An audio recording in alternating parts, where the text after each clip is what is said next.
Saudara-saudara sekalian, selamat berjumpa kembali dengan saya Dr. Tom, psikiater dari Manado, dalam sesi Mental Innovating edisi kedua.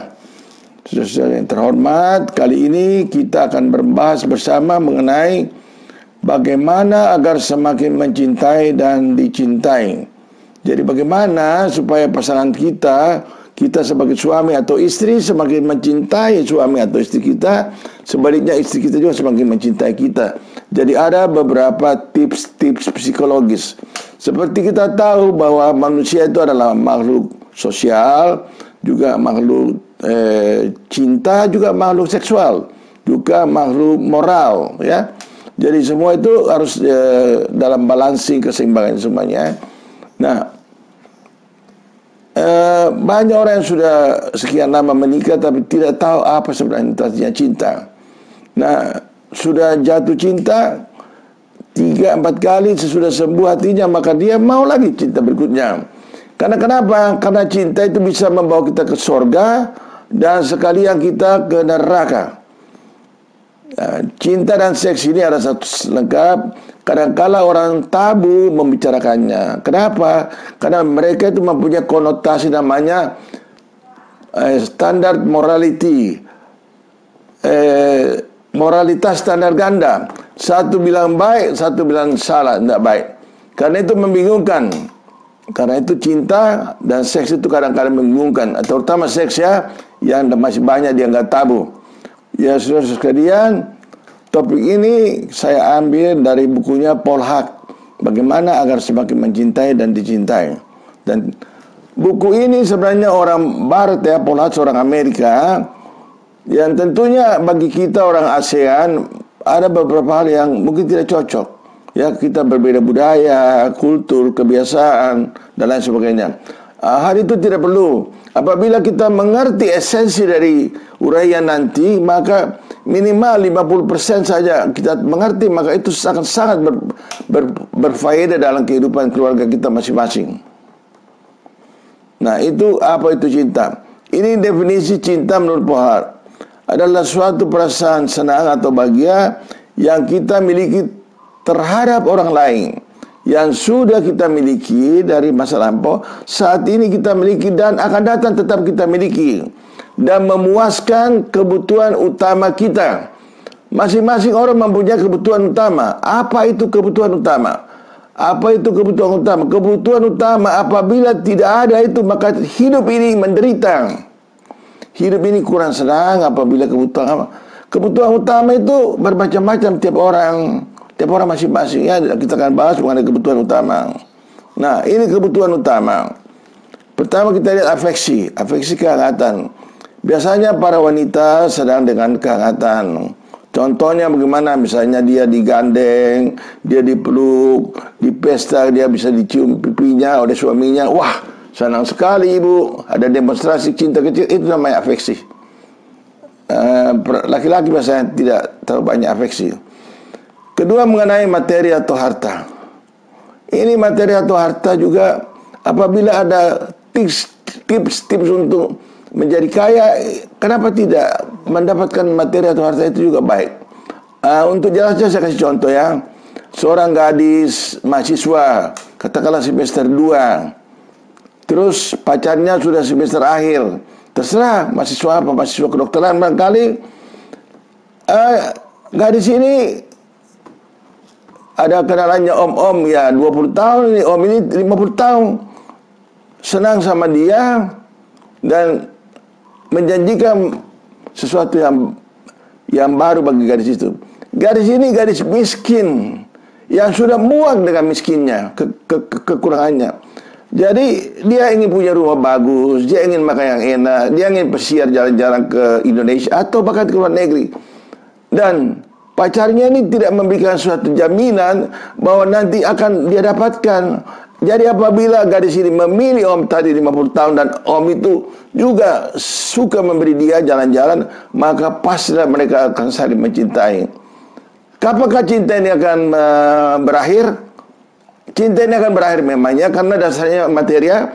Apabila kebutuhan gadis sudah jadi istri dari om itu, masih hidup untuk menginginkan materi yang banyak, sedangkan Om itu tidak sanggup lagi memberikan dia materi, maka di situ akan terjadi masalah. Namun apabila wanita tersebut, mahasiswa itu sudah mempunyai satu dua anak, mempunyai tabungan bank yang cukup, maka dia akan tetap mencintai pria itu, dan dia rela meninggalkan pacarnya yang sudah mau jadi dokter itu, tidak ada masalah.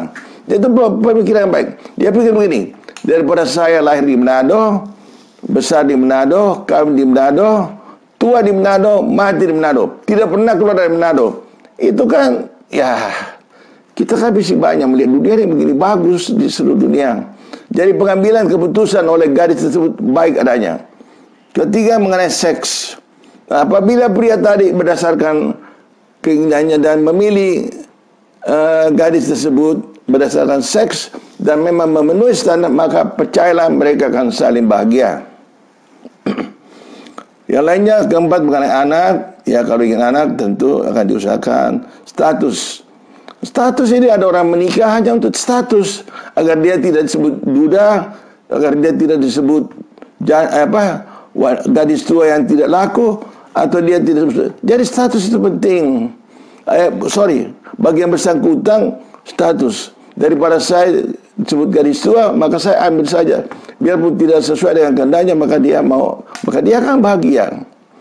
Misalnya di beberapa negara atau negara kita juga beberapa daerah, status selir itu terhormat. Di Cina misalnya zaman dulu, di Arab selir itu menjadi orang, wanita-wanita dari kecil sudah disiapkan oleh orang tuanya agar menjadi selir di kemudian hari. Status sahabat dan popularitas. Pada pasangan-pasangan selebriti banyak yang mau menikah hanya karena popularitas. Istri Presiden Kennedy, Jacqueline namanya ya, sesudah Kennedy meninggal, maka dia kawin dengan Onassis, raja minyak dari Yunan di sana. Barangkali dugaan saya itu karena bentuk popularitas saja. Kemudian faktor-faktor pelengkap komplementer, baik hati, jujur, layak dipercaya, suka membantu, ikhlas dan lain sebagainya. Polhak menempatkan ini pada faktor-faktor komplementer. Artinya faktor-faktor pelengkap. Kenapa? Karena kalau orang mencinta, maka dia otomatis jujur, rela berkorban, panjang sabar, mau mengerti. Karena orang dalam cinta.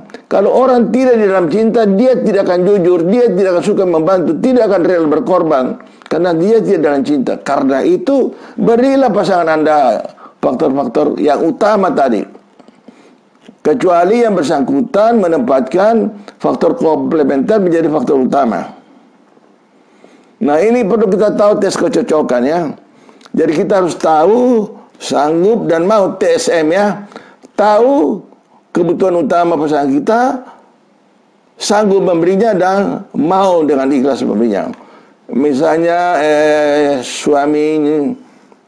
seorang suami mengatakan sama istrinya, istri baru kawin, dia bilang begini, itu masakan-masakan ibu saya enak-enak, saya suka.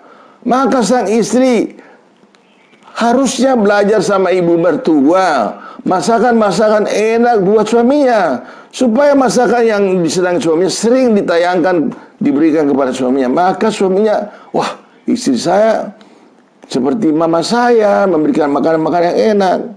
Nah, begitu ya contohnya. Jadi belajarlah pada apa. Sedangkan jadi tiga-tiganya harus yes. Dia tahu kesukaan suaminya, dia sanggup dan mau melakukannya. Tapi kalau cuma beli makanan luar terus, sana terus, wah, lama-lama cinta itu akan memudar. Sebaliknya, misalnya kita ambil sang pria. Pria merasa bahwa kita ambil segi seksual saja ya. Pria biasanya suka banyak variasi-variasi dalam seks ya. Dan hubungan intim ini, istrinya tahu bahwa suaminya itu suka hubungan intim yang banyak variasi. Dia sanggup melakukan, tapi dia tidak mau. Kalau tidak mau jadi kepincangan, jangan heran kalau ada nanti wanita lain bisa masuk. Itulah namanya tahu sanggup mau. Nah, sekarang kita sampai pada apa itu cinta. Cinta dari pandangan ilmu jiwa, dari psikolog ini bukan pandangan moral ya, bukan pandangan agama, bukan pandangan budaya, bukan. Cinta terbagi dua, cinta kemanusiaan dan cinta mendalam. Cinta kemanusiaan itu arahnya satu arah. dia tidak memberi balasan. Ya, contohnya misalnya kita menolong orang yang jatuh di pinggir jalan, kita bawa ke rumah sakit, kita bayarkan ongkosnya, kita tinggalkan dia, kita titip. Kita tidak mengharapkan dia membalas kita. Para misionaris yang rohaniawan yang mengajarkan agama di daerah terpencil, dia tidak mengharapkan imbalan dari itu, karena dia mengharapkan imbalan dari Yang Maha Kuasa. Jadi badan-badan sosial, bantuan bencana alam itu one way, satu arah aja dan tidak mengimbang. Tapi cinta kedua itu cinta mendalam. Cinta mendalam itu dua arah, memberi dan diberi, meminta atau menuntut balasan walaupun tidak diucapkan. Contohnya mana? Hubungan suami istri itu adalah cinta yang mendalam. Antar kekasih itu cinta mendalam. Majikan bawahan cinta mendalam. Antar saudara itu cinta mendalam. Orang tua anak cinta mendalam. Nah, kalau salah satunya terlalu banyak memberi dan satu saja terlalu banyak menerima dan tidak seimbang, maka ini akan jadi goncang. Kalau itu berlangsung lama, maka kemungkinan putus itu ada. Jadi jangan tahu saja selalu menerima dan tidak mau memberi. Itu orang yang pelit yang begitu. Dia mau menerima, tidak mau memberi. Yang memberi itu tidak perlu dalam bentuk yang sama, bentuknya lain sebagai tanda penghargaan. Saya mau kasih contoh ya. Misalnya saya dulu direktur rumah sakit jiwa di Manado sini ya, rumah sakit Ratu Buisar. Saya sering berangkat ke Jakarta. Di sana saya tinggal di rumah adik saya memakai mobilnya, kamar yang enak, pakai AC, sejuk, fasilitas lain, makan pagi, sarapan sudah ada. Nah, saya kan bawa oleh-oleh dari Manado sini, ya, snack-snack kecil dan sebagainya. Nah, itu tidak cukup untuk jadikan pembanding. Waktu saya pulang, walaupun adik saya itu mampu dan menolak, tapi selalu saya sisipkan duit sejumlah sebagai ongkos biaya hotel saya yang setengah harga, listrik, mobil yang saya pakai, saya harus pakai bensin, saya harus menitipkan. Kalau tidak, 2-3 kali ya listrik sudah, AC sudah mati, mungkin telepon sudah terblokir, mobil sudah.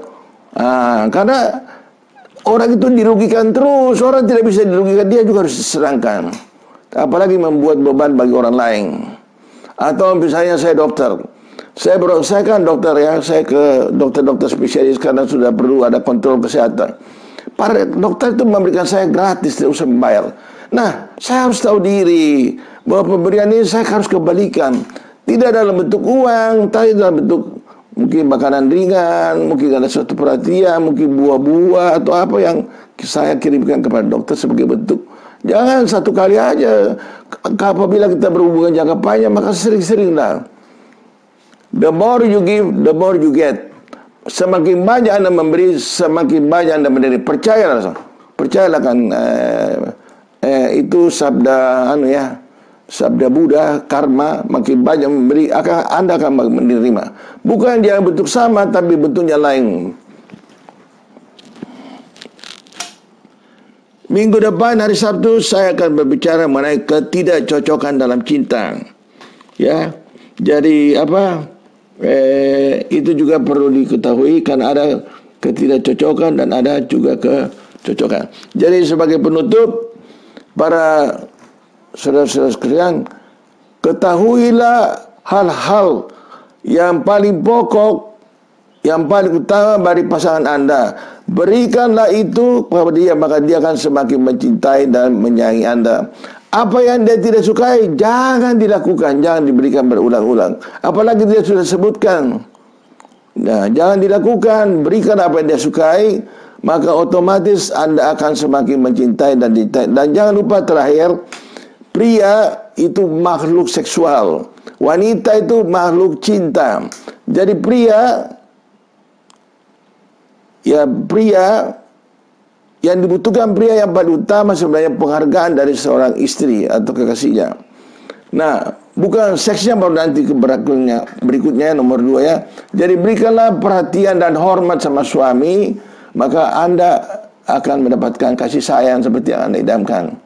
Nah, banyak wanita yang merasa bahwa suaminya mengutamakan seks. Bukan, dia mengutamakan penghargaan.